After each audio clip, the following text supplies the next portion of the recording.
It started with whispers. I moved into an old Victorian house last summer, the kind with creaking floors, drafty windows, and a roof that sagged in the middle from years of neglect. It wasn't much to look at, but I had always dreamed of owning a house like this, a fixer-upper with history.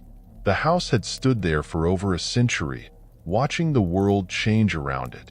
I imagined the lives it had seen, the stories hidden within its walls. It was a piece of history, and now it was mine. The previous owners had sold it at a ridiculously low price, which should have been my first warning. But I was so eager to move in that I ignored the red flags. They had left quickly, not bothering to clean up or even take some of their furniture. I found their belongings scattered through the house. Old photo albums, trinkets, even a dusty piano in the parlor. It was as if they had fled in a hurry, but I shrugged it off. People abandon houses for all sorts of reasons. Maybe they just couldn't afford the upkeep. I, on the other hand, was ready for the challenge. The first week was uneventful. I spent my days unpacking and planning renovations, excited to restore the house to its former glory.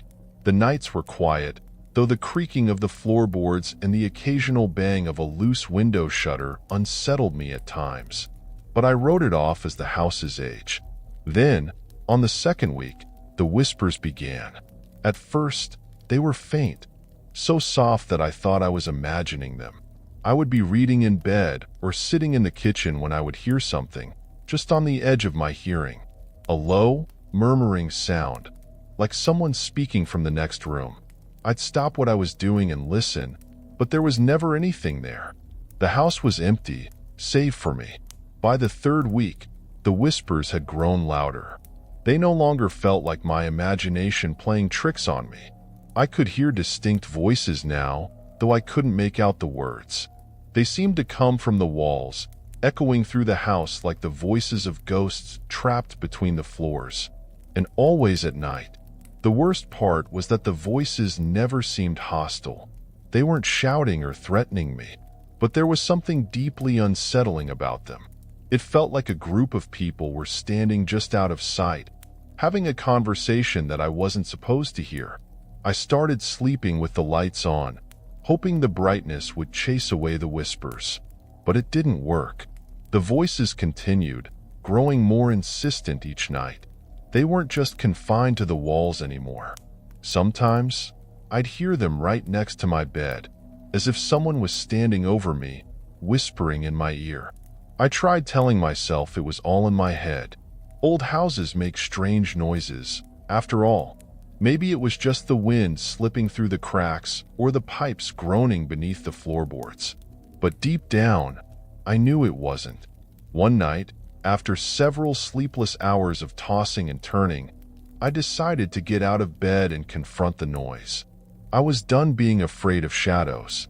Grabbing a flashlight, I crept through the house, determined to find the source of the whispers. The house was eerily quiet as I walked down the hallway. I could hear nothing but the soft hum of my own breath, my footsteps barely making a sound on the old wooden floor. But as I approached the stairs, the whispers started again. They were louder this time, more distinct, like they were coming from directly beneath me. Slowly, I made my way down the stairs, the light from my flashlight flickering as if it were nervous, too.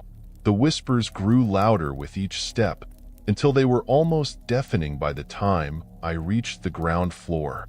They were coming from the basement. I hesitated at the door. The basement was the one part of the house I hadn't explored yet. It had been locked when I moved in, and I hadn't bothered to find the key. But now, standing there in the dark, I realized that the lock was old and rusted. With enough force, I could probably break it. I don't know what possessed me to do it, but I grabbed a crowbar from the garage and pried the door open.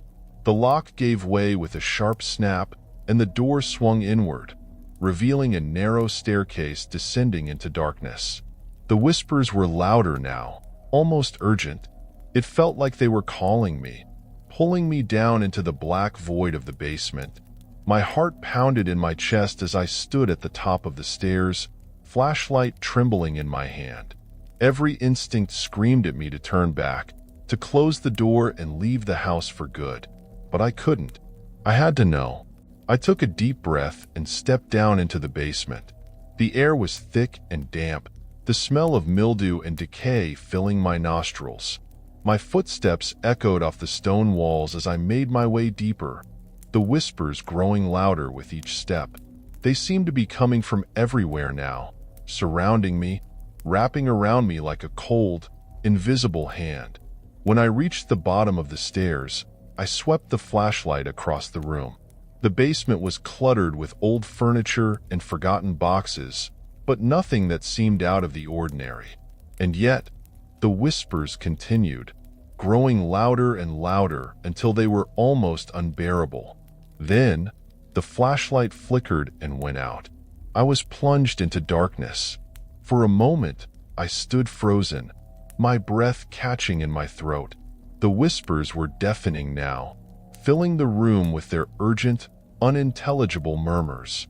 I fumbled with the flashlight, desperately trying to get it to work, but it wouldn't turn back on. That's when I felt it. A cold breath on the back of my neck. I whipped around, heart hammering in my chest, but I couldn't see anything in the pitch-black basement. My hands were shaking, my body frozen in place, as the whispers grew louder and closer. Then, something touched my arm. I screamed and stumbled back, knocking into a pile of boxes. My heart was racing, my body trembling with fear, but I couldn't see anything in the darkness. The whispers were all around me now, pressing in on me, suffocating me. I scrambled to my feet and bolted for the stairs, the whispers chasing me, their voices angry and desperate. I could feel them behind me, right at my heels, as I ran up the stairs 2 at a time. My breath came in ragged gasps, my chest tight with panic. I didn't stop running until I was out of the house, the front door slamming behind me. That was 6 months ago. I moved out the next day, leaving everything behind. I never went back, never tried to find out what was in that basement. I don't want to know, but sometimes, late at night, when I'm lying in bed, I can still hear the whispers, faint and distant, but always there, just on the edge of hearing. And I know, deep down, that they're waiting for me to return.